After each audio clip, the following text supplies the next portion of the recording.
Welcome to Paranormal Triage, Pursuing the Spiritual Awakening podcast.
Hey, my name's Brenda. And I'm Ryan, and welcome to Paranormal Triage, our podcast. Let's talk paranormal. Yeah. So today's been kind of a rough day. We had a lot going on at home. Kids, they always seem to get in the way of stuff. Not in the way, but they make it challenging. Well, the start of Memorial Weekend and kids and everything has been busy, but we wanted to get this in. It'll be a good one. I think so. Yep. So we're pretty booked up for the next month and a half. So I did post a schedule on our Facebook so you can see who we're going to bring in the next month and a half and all our fun guests that we're going to have. So put those on your calendars. Yeah, check it out. Check out the flyer, mark your calendars, and then if you have anybody else that you would like to see on as a guest, then send us a message so we can reach out and get them on so we can have more conversations with more fun, interesting people. Yeah, so I think that's about it. As far as the housekeeping, we're still planning a trip to Willow Creek to the Bigfoot Museum. Yep. Someday that's going to happen. Yeah, I think this weekend we contacted them, but I think because it is the Memorial Weekend, they get pretty busy. So I don't know. We may just have to pop in on them. Unexpected. That's right. Well, that's what Bigfoot does, right? Well, then also in that kind of same general area, there's also quite a bit of activity up there that some friends of ours said that we can go check out that area. So we might try to couple that into one trip and hit two different parts of that county. Yep. So it should be fun. Yeah. So today we are bringing in Paranormal Gurlz and Tim. So I don't know if we did sticker trading with them yet, but I wanted to. I don't know if I hit them up yet, but I don't know. It seems like all of a sudden we were inundated with all this stuff on our mail, and I can't sort out who we return stickers to or not. And then we wanted to get involved in the sticker war, so we're going to get there. We got a few stickers, so that's cool. But yeah, so we're going to do a little intro for them, and we will bring them on in just a minute. Welcome, Paranormal Gurlz and Tim. Ghosts, spirits, and things we can't explain. Are you brave enough?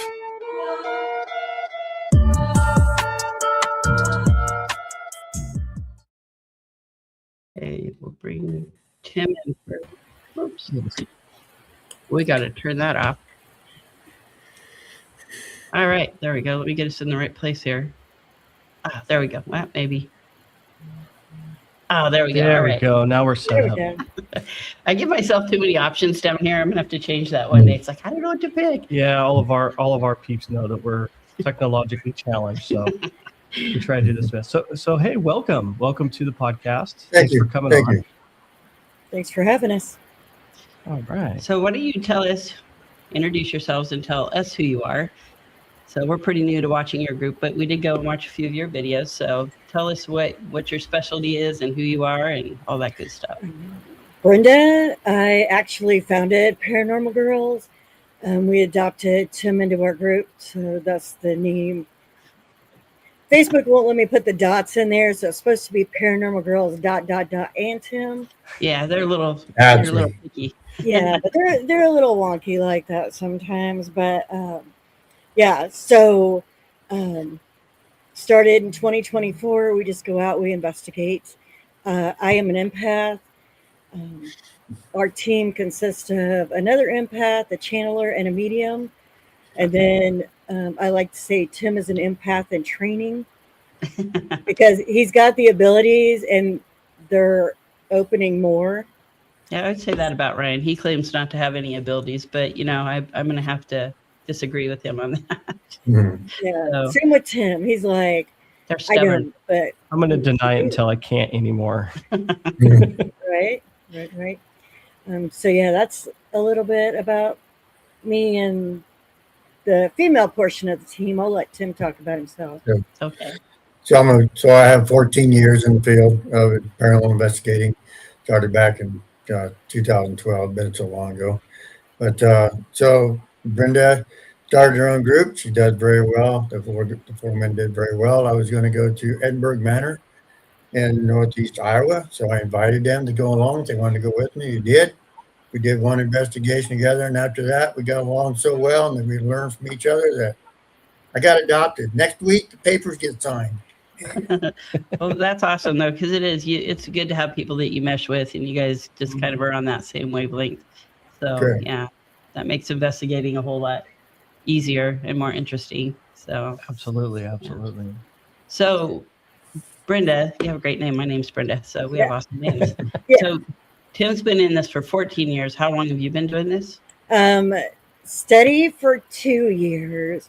I did a couple of home investigations with Tim. And then I also did like Villisca Axe Murder House twice Mhm. with Tim and a couple others. Him and I are brother and sister. Yeah. Okay, all right. So, That yeah. was going to be one of my next questions. If you guys were related somehow, married, Yeah. No, cousins, I don't know. he's the oldest. He's the oldest. I'm the youngest. So, Yeah. Nice. but yeah. So I don't have as much under my belt as he does, but solid for 2 years. Yeah. Yes. So Tim, we kind of just talked this before we brought you guys on about asking the same, like, well, tell us about yourself. And I'm sure that's painful for people to have to tell it over and over again. But I kind of am interested more in like the defining moments of how you actually got into this. Did you have an experience? Is it something that you've always been interested in? Because for me, it's something that was always there, but I really didn't have knowledge of it or didn't recognize it because I was little. But so did you have like a defining moment in your life or an experience that you're like, this is what I want to do? So not really, because I've always been interested in the paranormal. I've always been curious to know if there's something other than what around us, but I never had an experience that I can tell you of when I was younger or through growing up. But they started the shows on TV, and I got interested in the shows on TV, and I thought, okay, does the paranormal world really exist? So I decided to buy a night vision camcorder and a digital recorder, and I'm going to conquer the paranormal world. Right, here I go. So I meet these people. So I go to Missouri State Penitentiary, and all I have in my hand is a camcorder and digital recorder, and I go on a public investigation all night. But those experiences in that place were pretty interesting because I was seeing shadows. I did hear footsteps, stuff like that. But what the defining moment was that actually kept me in the paranormal was I met some people in Branson, Missouri. That ran a ghost tour. And we got to know each other, and we exchanged phone numbers and stuff. Well, that was in July. Come December, I texted him, hey, Merry Christmas. He texted back, who the hell's this? I go, Villisca Tim, because we talked about the Villisca house, because our largest unsolved mass murder in the state of Iowa to this day. And so he goes, hey, you want to go on an investigation? I go, sure. So we went over to southeast Iowa to a residential area because I used to do a lot of residential. What happened in that house with this young kid who was going to college changed my whole aspect of the paranormal. I saw things I didn't realize were real and existed.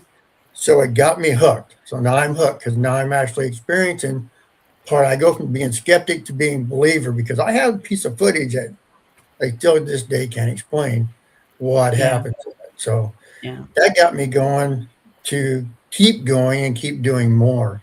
So was it really defining? It was, because I went from being in this house going skeptic to seeing faces in the wall and stuff fly and a claw going across the room, a light moving. So I saw things that could not be explained. So it got me more interested. And so we went to this hotel in Forsyth, Missouri, about 12 miles north of Branson. That hotel changed my whole entire life. I'm now a demonologist. I'm an ordained minister. and it changed my values of God, evil, everything. It changed it all. So my defining moment was Forsyth, Missouri, in a haunted hotel. So That it was this with a piece of footage you say that you can't explain or define? Is this well, where you got your? the light that flies across the room is just an arc, and it looks like an upside down cross. Flies across the room, lands in the obvious, and the batteries go dead in the obvious.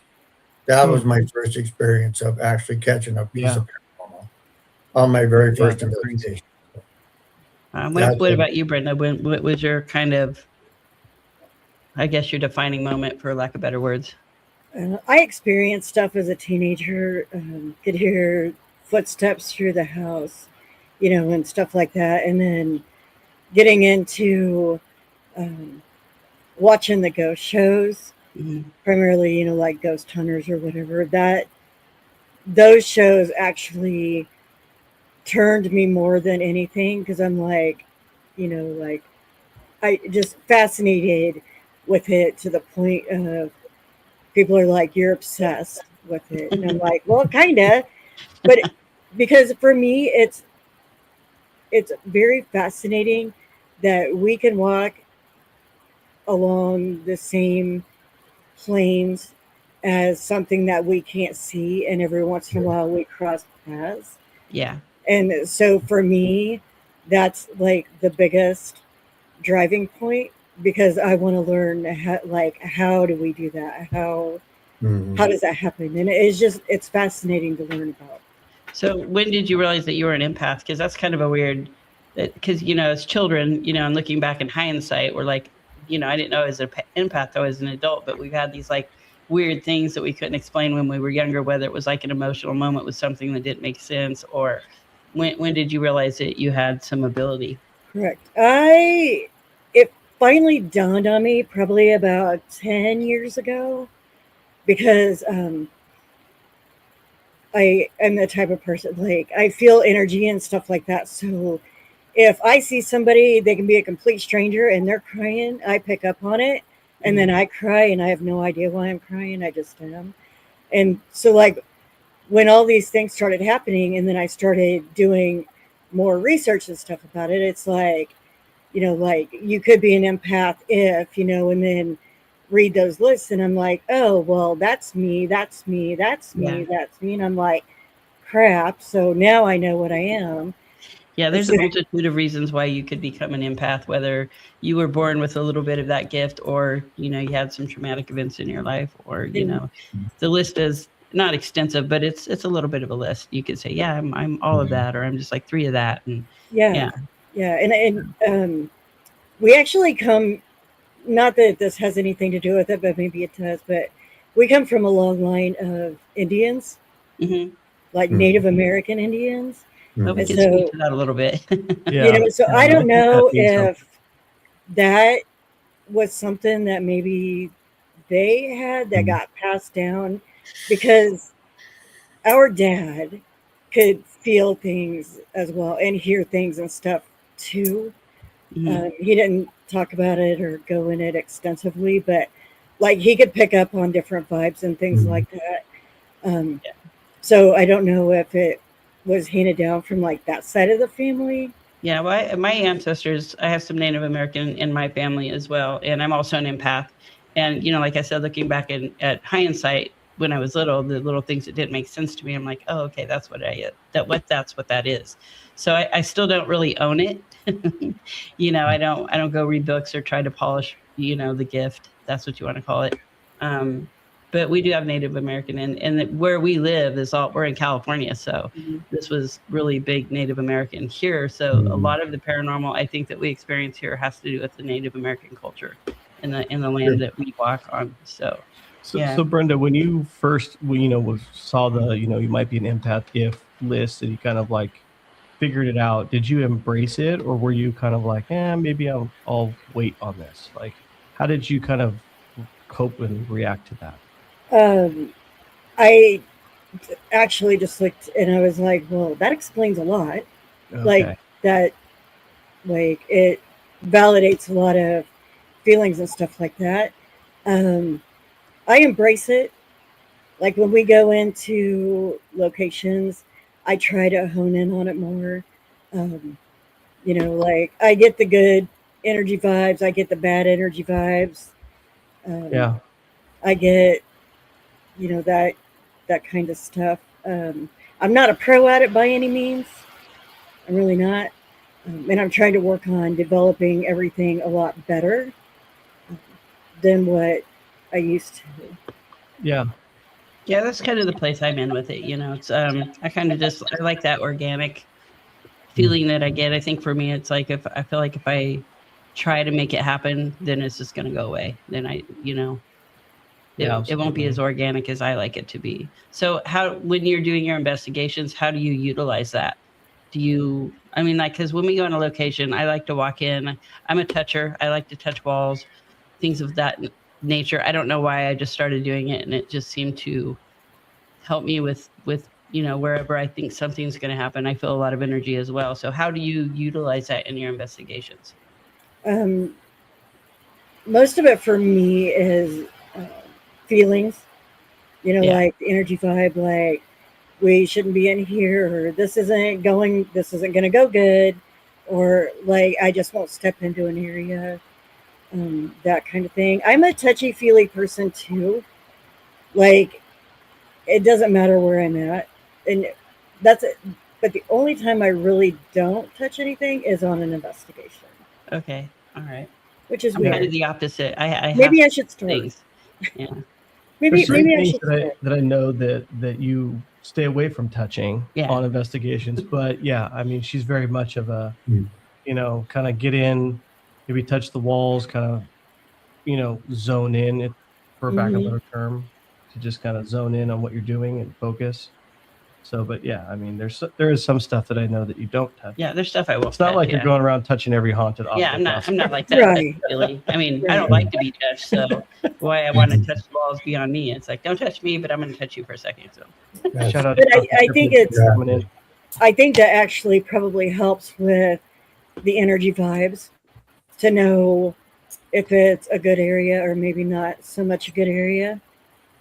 Yeah. Good. Yeah. And I, you know, it's kind of weird because, you know, we're talking about how Tim, they think you may be empath and, you know, opening up more. I don't really think I am. I think I just pick up on body language really well. Okay. Right. And obviously, you know, with Brenda being my wife, I know her body language. So when she's being affected by something and picking up on energy, I see it right away.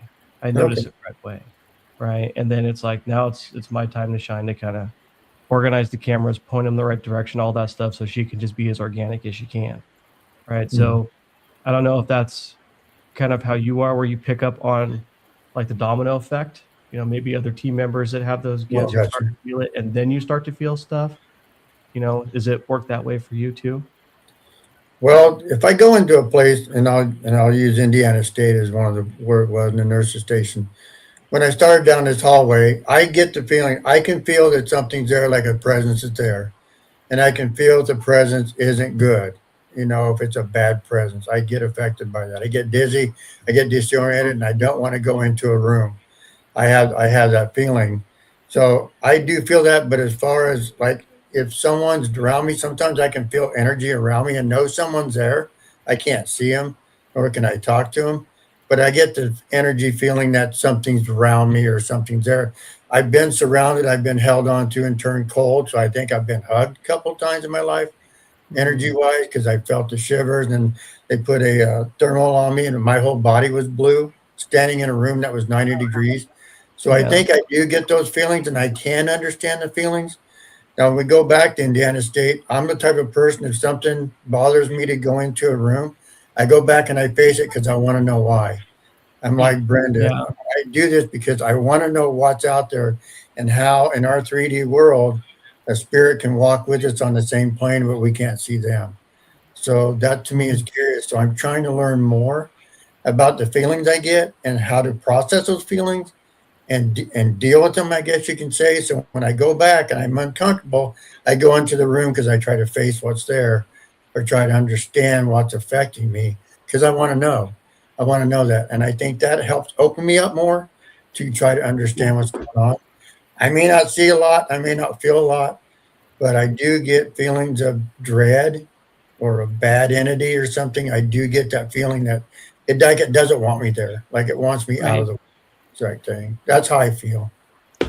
So you said you were a minister, or have been? Were you a minister prior to paranormal, or? No, I was not.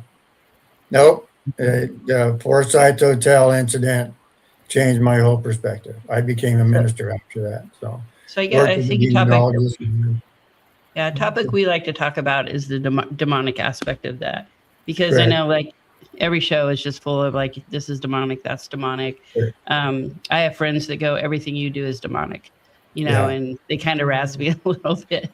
So I don't believe everything is demonic, and I'm not a real versed Bible person. I'm not real versed in the Bible. I was raised Jehovah's Witness, so I was pretty sheltered from the world. So I have a hard time with the demonic, topic being thrown around so easy. And we've talked to other guests about that before. So how do you come to terms with that being a...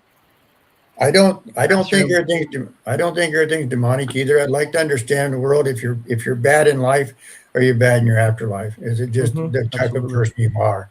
I do not believe everything's demonic. I just get a bad energy, I guess I could say. I don't mean demonic. I mean just bad energy.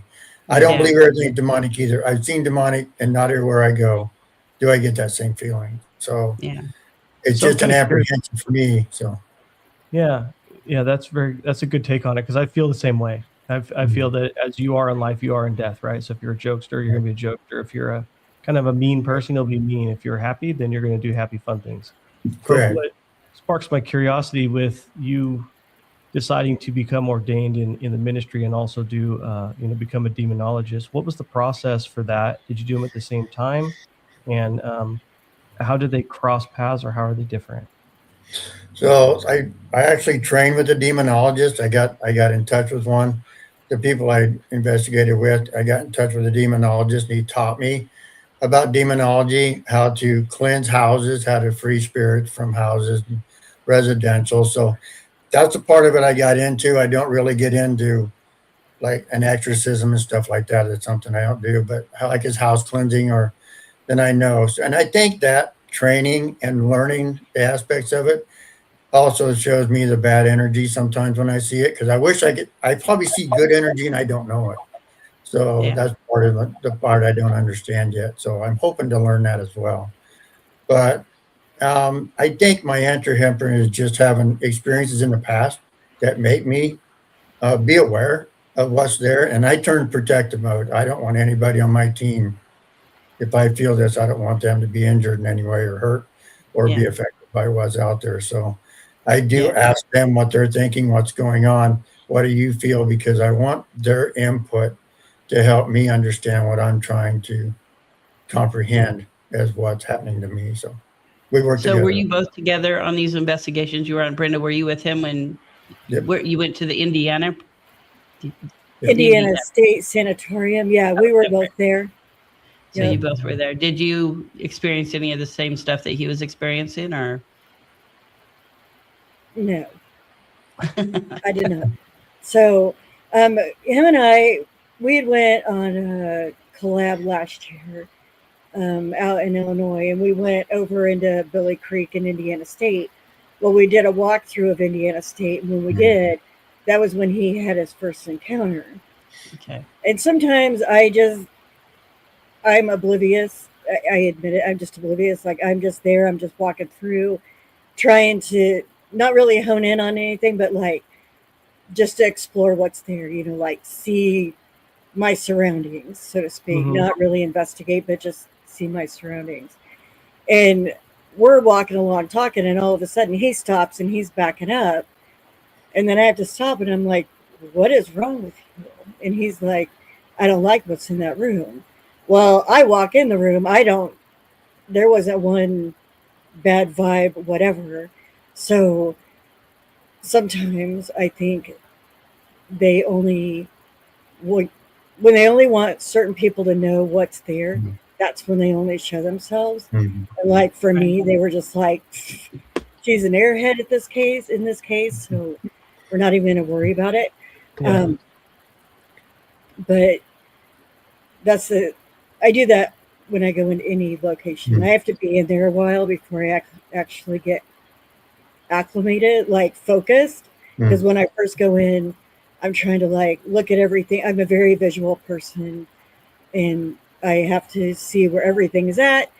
I can tell you where everything is at in a room. I have to walk through the whole thing. It's really weird. I don't know, it's some sort of OCD, I think. But I have to do that. And then once that is done, we get all the equipment in and everything, then I can settle down and I can focus on the things that I need to focus on. So yeah. Yeah, I think if I'm kind of I'm not an earthy person, but I guess I kind of am, sort of. I'm not hippie earthy, but I don't wear shoes half the time until I have to. If I could be barefooted on an investigation, I probably would, but you know, that's not really conducive. Me too. So Yeah, some of those places you don't want to walk through with your bare feet. yeah. Oh heavens, no. No, you need a tetanus shot when you're done. That's for sure. But that brings up the question of, you know, I guess it'll be a multi-part kind of deal. What do you do to prepare your investigations? And then talk a little bit about some of the equipment you use, and then what some of your favorites are and what works for you. Okay. So we do a little bit of research, but we don't do a lot. Like we'll get like the base of what we're going to investigate, you know, like where we're going, the basis of it. But we just having a medium on the team. She really don't want to know anything. She just wants to be able to walk in and experience what she experiences. So we respect that aspect. So we don't always know a lot. We're going on an investigation tomorrow. It's a new location, and we really don't know anything about it. Nothing at all. Right. The owner's like, go watch the videos. And I'm like, we don't want to watch the videos. Like, Yeah, we kind of roll like that. Yeah. And so that just totally blew my train of thought. Circle back. How are you preparing for your investigation? Yes, thank you. So then once we get there, the girls, we actually do a little prayer, protection of white light during our investigations. Just because you don't always know what you're going to encounter. And we encounter quite a bit. Nothing bad, but you know, so we do that. And then after we're done, we do another prayer of protection to, you know, everything has to stay, nothing can go home with those type of thing. And if the energy has been quite active and bad, we'll do a smudging spray. If it's been kind of mellow, we're just kind of like, yeah, we're good. We don't need that extra anything. Yeah. We carry crystals with us. You know, we have holy water. We've never used it, but we do have it. That's what we do. Tim's a little different because of being an ordained minister, but I'll let him. So what makes that different being an ordained minister? Do you carry or do stuff different? What's different about what you're doing? Well, so I wear a medallion that's got the 7 archangels on it. And that all the time. That's part of my protection. I have a St. Benedict. I got a St. Michael's cross that I carry with me. I have different types, but my prepare through my belief, I prepare with God and pray before, there, and after, and so forth. So I do it's not a ritual, but it's my way of preparing, because in the past, everything I've experienced and my teachings, what gets me into that point. So that's what we do. There's what they do, I think, is pretty awesome, and it's a great thing. It's just that's how I prepare. And then I don't have anything in my house. I've blessed my house so many times, I don't think anything can come in the house. So it's good. So you haven't really had you haven't felt like anything has ever followed you home, or? Oh, yes. I've had something follow me home. I had an attachment once, and we went to a grotto and walked back to a grotto, and there was a praying area beyond this point, the praying area, and I couldn't pass the sign. I finally had to just force myself past this sign. When I did, I fell to one knee and I saw a black shadow run over beside me away. So I know I had an attachment. That's how I got rid of it. I had to go to a really holy place to help me get rid of it. And Right. I didn't know I had it until I went there. So I've had stuff follow me home, but I make it get out of my house. It can't stay. So So if you didn't know you had it, you didn't have any obviously negative things happen that you could have connected to that or anything. No, and that's just it. I didn't have anything bad in life go on. No deaths in the family, no bankruptcy, no anything that affected me personally or anything that went on, just a normal life like everybody else. So I did not know that I had this attachment. And I didn't know then until I got to that point. So I wished I had it. There goes my abilities to know, do I have an attachment or not, happening. So no, not at that time. What about you, Brenda? Have you ever felt like anything's followed you home? I have not, knock on wood, thankfully so far, I have not had anything follow me home. We've had, it's kind of hard to describe. We've had an entity communicate with us from its location, like in my home, but not an actual like attachment. Sure. If that makes sense. So you were like at your house using some stuff and it communicated from where they were at to you when you were at home? No. So like I could just be sitting doing nothing and all of a sudden I could hear things being said about that location. So the entity connected with me while we were there after he targeted me. I'm not really going to get into it, but and they said that this entity has a very strong connection. Like the guy used to live stream out of his house, and people who would watch the live streams would have like nightmares about the entity that resides there without actually seeing the entity or anything like that. Like he has I don't know, he's a very strong poltergeisty entity. Okay. And so while we were there, he threw a doll at me and he actually invaded my thoughts during a session, and I could hear him talking to me directly, and I couldn't hear anything else that was being said in the room. So after I came home, I could hear him talk to me again on several different occasions. Right. And because he connected with me and I got to know his voice, then I knew it was that particular entity. Right. And he not only did it with me, he did it with everybody on the team, except I think Tim. Yeah. But he did it to all of the females. Right. Even the team member that didn't go, she's even him talking to him. Oh, really? And that particular entity, when we got to the house and arrived, I walked around the outside of the house. I knew it was there, and I actually told him that someone had brought this spirit here. I knew enough about that spirit. He was affecting me to the point. I told him he was either conjured or brought here somehow to this house. I knew it outside the house. So there goes, again, is a negative energy that talking to me too. So I don't know why that's the only thing that happens. I don't know. Wow, that's definitely a strong connection that they had there. Yeah. Wow. Yeah. And so one last thing on that, we decided we were going to go back, and the girl that didn't go, I had told Tim, I said, I'm going to ask Misty to go. And he goes, that would be fine. Because the minute he told me about it, until I said, I'm going to ask Misty, and even to the point where I was talking to Misty on the phone, he talked to me the entire time. He's like, you have to bring her here.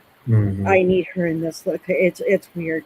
Like, I don't know if you guys have ever experienced anything like that. It's kind of funny when you say voices in your head and they're just invading your thoughts. Long before I even met Ryan. Actually, my doctor put me on Social Security because I thought I was losing my mind. And this was before, because I would be driving and I would have these thoughts in my head, and it was almost like they were in real time. And I would get emotional, but I would also lose 10 minutes of driving. I would drive like 5 miles and not even remember the drive, but I had all these conversations in my head. And before I understood what any of this was, I went to my doctor. I'm like, I'm losing my mind, and I had a lot going on in my life, so they ended up putting me on Social Security for a while, and I ended up just, moving on getting on with it. So I understand that the voices in your head talking to you. I still can't explain that to this day. And it was a lot more back then. But like I said, I had a lot going on in my life. And I think that opened the door to whoever wants to come in and either share all their stuff or just mess with you. So was it just a single time, like over that small period of time that happened, or has it happened since? And how did you stop it? We were there in November last year, and in order for me to actually to have gotten him bounced or to get him bounced, I did call on my spirit guides. I don't know if y'all do that or whatever, but I did call on my spirit guides to bounce the energy, because it was getting to be too much, because it was all the time. So they did, and that was good until I don't know, was that March that we talked about going back? Correct. So I did good. Yeah, and Patriot Paranormal in the chat said, what location was that happened from? That is the Garnett House Hotel in Garnett, Kansas. Yes. Garnett, Kansas. Okay. Okay. Yep. And so when we started talking about it again, that's when he was like, oh, hey, I know you're coming. So guess what? This is what you need to do. And so after I got Misty on board with going, it was like he was happy with it. And he doesn't communicate unless he wants to. But every time I feel that he's starting to come in, I just ask for him to get bounced, because I don't want So what is the history of the house? Now we're in California, so obviously we don't get to go to the really cool locations you guys get to go to. What is the history of that house, and where do you think this entity came from? Is this a part of the house? Is this just come to the Midwest? We'll take you on a road trip. it's on our bucket list, believe me. Well, Patriot Paranormal says they've had some intense events there, so obviously it's not an isolated thing to just your team. Yeah. It was really crazy, and I actually seen it. There was a YouTuber that I used to watch all the time, and he had went there, and I'm like, oh, that would be a cool place to go to check it out. So it was built in 18. Patriot, correct me if I'm wrong. 1858 Garnett House Hotel. It originally was built as a house for Mr. Houston and his wife, and it was the first wooden house built, because most houses back then were like log cabins. Were cabins. So it was the first 2-story big wooden house ever built. A bad storm came through, and the wind and everything shifted the house. So to this day, the house still has a lien. It's never been fixed. It still liens. The wife didn't feel safe in the house anymore, so she's like, we're moving, and they sold it. It then became a hotel and a brothel. Then it was a school for a little while. I think it was even a jail for a little bit. And then in the mid 1950s, a doctor went in there, which is who Patriot's talking about. Two doctors went in there, and they were in there until the 70s. One doctor lost their license, but still performed under the other doctor's license. Oh, wow. And they owned it, even though they weren't in there anymore. They owned the building up until the current owner got it, which I think was like in 2008. Supposedly there was, what's his name? John something. He was an abolitionist that said to help slavery. He has been reported to be had been visited that house. Jesse James, Bella Starr, Wild Bill Hickok. Wow. Some of those other famous Western guys have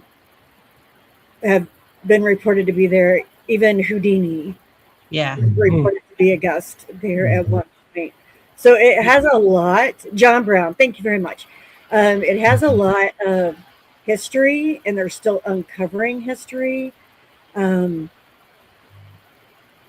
And I want to always say Houdini's wife was from the seances and stuff. I don't know if they did that there, but if I remember right, Yeah.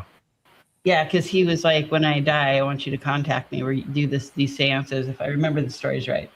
But Houdini, his wife was really into seances and trying to contact him after his passing. So I don't know where she did that at, but Yeah, I think they did it at their home. Yeah. For sure at their home. yeah. When you say that all those kind of famous people have been guests there at one point, you talk about guests as a living person or guest as a spirit? living, Okay. yeah, because Right. Jesse James and all those guys, those were late 1800s, Yeah. mid that's to late probably 1800s. Yeah. Yeah. Mhm. So To me that sometimes that they take these brothels and then they turn them into other things like schools. I know, right? And 320, Yeah. you know, why it's like And the And- current building we're in right now, it's a 100-year-old building, and it started out as a elementary school. It was the first school here, and then it turned into a place for kind of wayward women, pregnant women, women that didn't have nowhere to go. So it's kind of funny how they turn into one thing or the other. So, Yeah. yeah. Mhm. yeah, so I mean, it's a really interesting location. Where the resident entity came from? No Yeah. idea. It's random. Yeah, I don't know how he got there. We just know what his nickname is because of how he appears. Yeah. But you know, I mean, it's big. He is poltergeisty. There are other entities that are there as well. They all keep their own space. Like the entities that are upstairs stay on the second floor. He stays on the first floor. The entities that are in the basement, they stay in the basement. Like they don't go to different floors because of the entity on the first floor. Wow. Yeah, it's a crazy location. Mhm. That was the only time where I don't think we could smudge enough to make sure nothing fell out. It was crazy. I think we did it like 3 times. So do you ever sit in a room by yourself when you're on those investigations? I'm a scaredy cat. So I'm like, I have to have somebody with me. I can't sit in a room alone. We do occasionally, like if there's a hallway and there's multiple rooms, we'll each go in a room and we'll sit like down a hallway. But we really don't go in and do solos, like be the only person in the building, Yeah. just because of safety aspects. Yeah. You know, like if something happens and you run, you get hurt, nobody knows where you're at. yeah, absolutely. That's the only reason why we don't do that. But we'll definitely go and sit in rooms by ourselves. Yeah. I'm afraid of cat. I do it, but I get scared. I don't know why. Would I do it in that location where we were just talking about? Probably not. I'm going to have somebody with me. So, yeah. So I noticed in some of your investigations, because Ryan was asking you what kind of equipment you use, you don't really know much about. I think you were using a pendulum in one of your investigations, which I would assume they were kind of like dowsing rods maybe. And then you guys do the Estes method. So explain the difference between the two for you and what one you like better and what actually does a pendulum do? I mean, I kind of look at it as like dowsing rods, which we don't use dowsing rods, but. Go ahead, Tim. I've been talking a lot. Okay. Well, pendulum is just that. You got a little table below it. You get yes or no answers on it, like kind of similar to a Ouija board.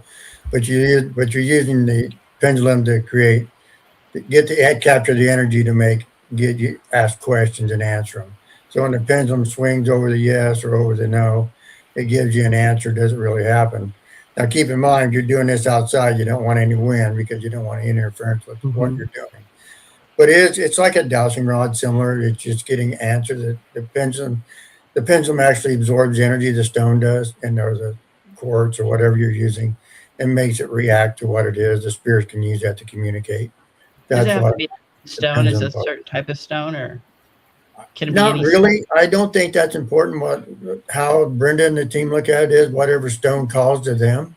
If they go and see a stone and it like speaks to them, I don't get that. I just think they're a cool color, so they don't speak to me.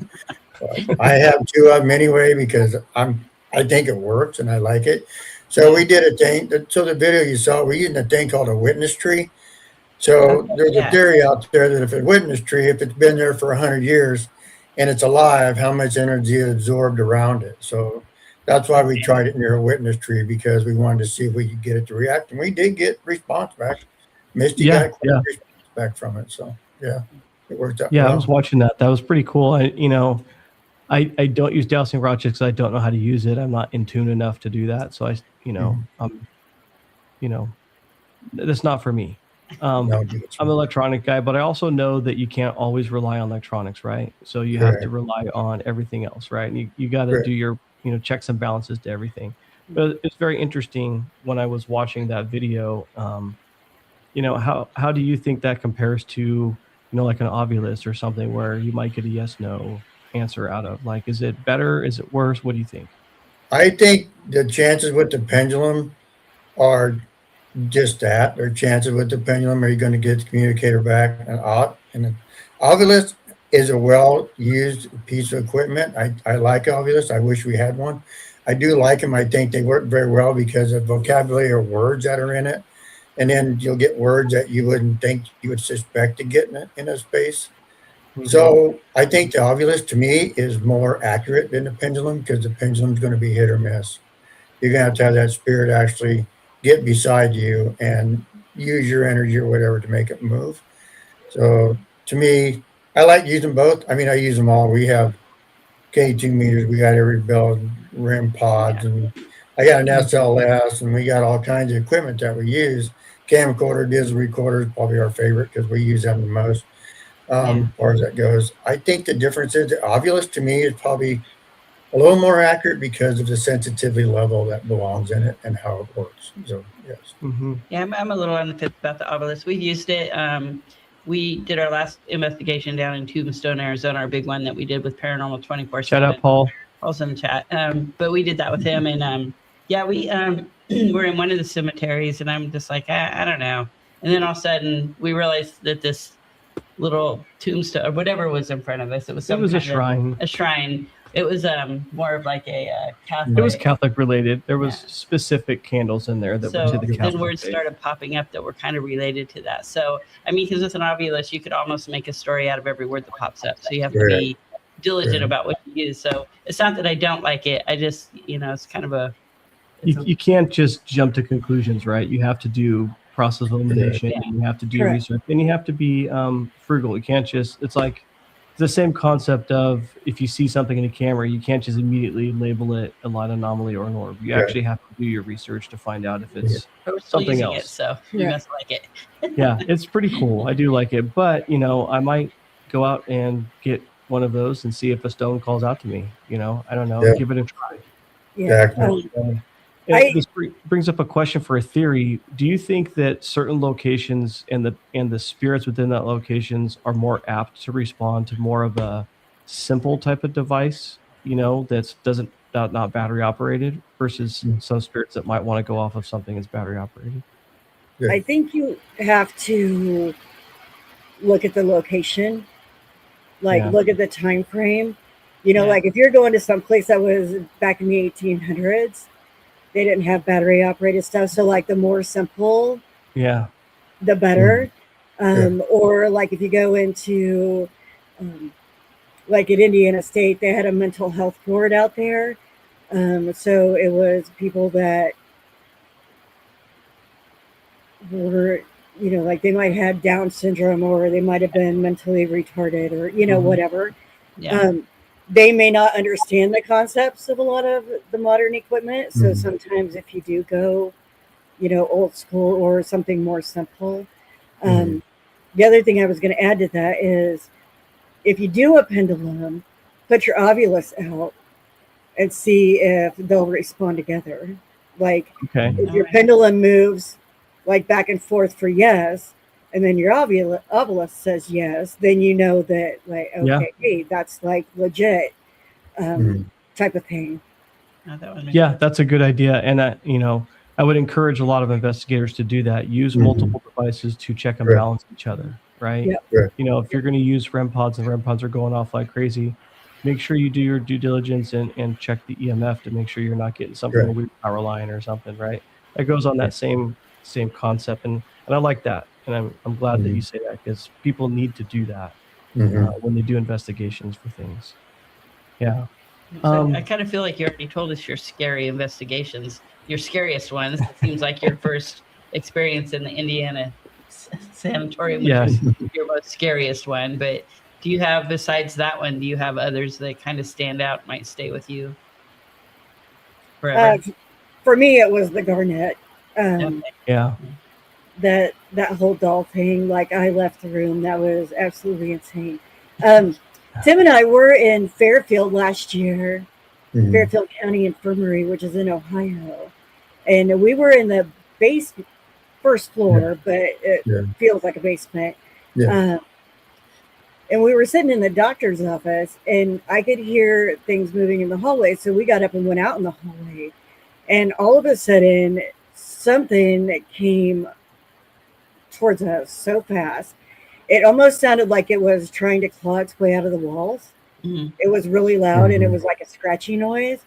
And I literally was stepping back to go get to the stairs because it was so loud and so intense.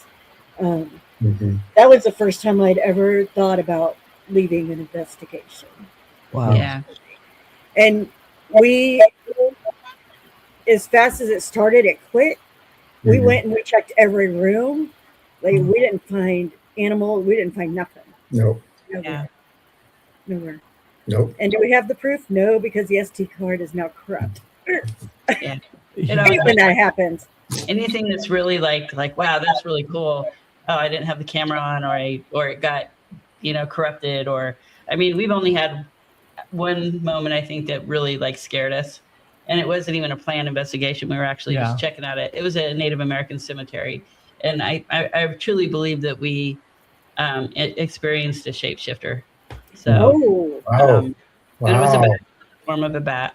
That was the first time I think we ever really scooted out of a trail or a cemetery. Wow. We didn't actually make it into the cemetery itself, because as soon as we got up to the opening, it was like, yeah, you're not welcome here. I mean, we heard it from Native American drumming to somebody following us, and got dive bombed by this bat that didn't make itself visible for the whole time that we were coming down this hill. So I think it was just scaring us away from the location. But I do believe that was a shapeshifter. But I think that was the first time we ever got kind of startled. That's crazy. So it was definitely a scary moment. Yeah, for sure. Yeah, and then we went back and reviewed the footage and realized what we had captured. It was even more scary. I bet it was. For sure. So what do you have coming up, and what do you did you posted a video today or something? Did you guys drop a video today of a location? Or we are going tomorrow to the Haunted Commercial Hotel. Like I said, that it's a new location. I think it's only been open like a few months. It's a really new location. So 3 of us are going to that. We all can't go to that one, but 3 of us are going to go check that out. We're excited about that. Are these guided locations, or do you get to rent it out for a certain amount of hours just yourself? Yep, it's just us rented out for the night. Yep. Awesome. That's the cool thing about the Midwest. You get to rent it for the whole spiel. Yeah, California, the West Coast, they're weird. They don't let us do nothing. If there ain't money attached to it, man, it's like pulling teeth. People go, why don't we do more down here? It's hard. It's really hard to get people to let us do stuff here without charging you an arm and leg, and then you have to have a host or somebody to guide you through, and it's like, we don't want to do that. Yeah, no. We do a lot of local places that have never been investigated. That's what we try to focus on. So the places around here, like whoever runs it will give you a tour, and then they're like, bye, and they're gone, and then you're in there by yourself all night. So Wow, that's awesome. So will you do a live on that, or will you film that and then you'll drop your video? no, we are planning on going live. We got to figure out a time. I'm thinking maybe about 8. Give us time to get in there and get our game plan figured out and all of that stuff. But I'll post ahead of time when we're going to go live, and then I'll set an alarm on my phone because otherwise I'll forget. And I'll be busy investigating, and then I'll be like, oh yeah, we were supposed to go live. Duh. Yeah. But we have that, and then next month we're going to go to another new location in Nebraska. That one hasn't been open very long either. It's called the Hunted Stevenson Building. So we're going to go check that one out. We have an investigation every month set up. And then, like we have a gazillion podcasts coming up. Yeah. Too many. So where can everybody find your social medias and everything that you're on? Facebook is Paranormal Gurlz and Tim. TikTok, Instagram, and YouTube are all Paranormal Gurlz ... and Tim. I think when it posts out there, it's YouTube Paranormal Gurlz 2024-1. But if you actually type in our team name, it pulls it up. That's where we're at. Nice. Really cool. Sounds like you guys got it going on. You got a lot of fun things, good members to your team, and look forward to seeing some of the new videos and watching you live at your location tomorrow. Episode 2 dropped tonight while we went live. All right. And then episode 3 will drop next week, which is the final one. Okay, maybe that's what I was looking at today. Yeah. I couldn't remember the name of it though. So yeah. Oh, yeah. McPike Mansion. Yeah. Plug. Awesome. Cool. Well, thank you for coming and hanging out with us and talking and sharing a little bit about you and your style and what you do. And we look forward to watching more of your stuff in the future. Okay. You might have to come your way because my dream location is probably a sanatorium because that's kind of personal for me. I don't know if you went through any of our YouTube videos, but it's personal for me. So that's a place that I would like to go just because I just do want to know. One of these days we'll make a tour cross country and just hit all these cool places. Yeah. There you go. Sure enough. So, all right, great. Well, thanks for coming on, and stay in touch with us. Thank you. We'll do this again. Thank you. I'd like to do this again with you guys. Yeah. Okay. Thanks for having Look us on. forward We'll to have it. you on our podcast too. All right. All right. Fantastic. Okay. All right. Thanks. All right. Good night. Good night. Cool. That was awesome. Cool people. Fun conversation as always. So, shout out to Drunken Cryptids and Paul and Patriot for hopping in and asking questions. And Patriot, thanks for sharing about that location. It's always fun to get the full conversation happening with everyone that's experienced cool places together. Yeah, and please go like, subscribe, share the Paranormal Gurlz and Tim. Yes. And and Tim. and please like, share, and subscribe to ours. Let's support our communities. That's really important. We need each other to stay alive and relevant. Absolutely. And it's nice to share information, and we'll all learn something from each other. So cool. All right. Well, thanks. All right. We will see you next time. Toodles.